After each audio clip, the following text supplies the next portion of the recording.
레고랜드 사태로 홍역을 치렀던 채권 시장에 최근 또 논란이 일고 있습니다. 보험회사 두 곳이 잇따라 신종자본증권 조기상환, 이른바 콜옵션 행사를 하지 않기로 하면서 우려를 키우고 있는데요. 보험업계 영향은 불가피해 보이지만 시장 전체로 퍼질 가능성은 적다는 평가가 힘을 얻고 있습니다. 류정현 기자와 알아봅니다. 류 기자, 네. 일단 구체적으로 어떤 일이 있었는지 한번 짚어볼 필요가 있겠죠? 네, 일단 흥국생명은 지난 2017년 사업자금을 마련하기 위해 신종자본증권, 이른바 영구채를 발행했습니다. 네. 이 채권으로 돈을 빌리면 기업은 보통 5년이 지난 후 다시 사들일 권리, 이른바 콜옵션을 행사해야 하는데요. 이걸 해줘야 투자자가 원금과 이자를 받을 수 있습니다.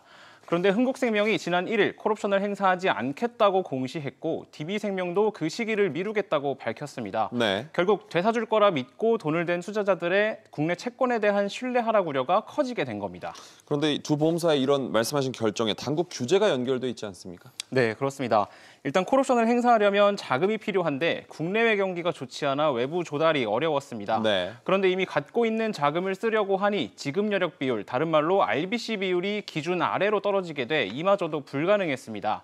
RBC 비율은 보험사의 부채를 원가로 평가하기 때문에 현실과 맞지 않다는 지적이 있어 올해까지만 사용하는 지표인데요. 네. 그럼에도 보험사들은 금융당국의 눈치를 보며 RBC 비율에 신경을 써야만 했습니다.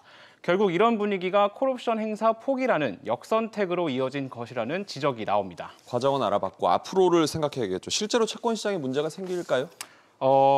일단 보험업계에서 촉발된 일인 만큼 보험사의 채권 발행에 영향은 불가피해 보이는데요. 전문가 의견 들어보시죠. 네.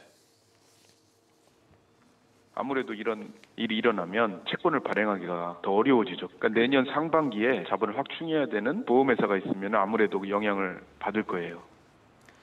여기에 해외 투자자들의 한국 채권에 대한 신뢰 역시 떨어질 수밖에 없다는 게 중론입니다. 네. 다만 중소형 보험사에서 벌어진 일인 만큼 은행, 증권사 등 시장 전체로까지 번질지는 더 지켜봐야 한다는 목소리도 나오는데요.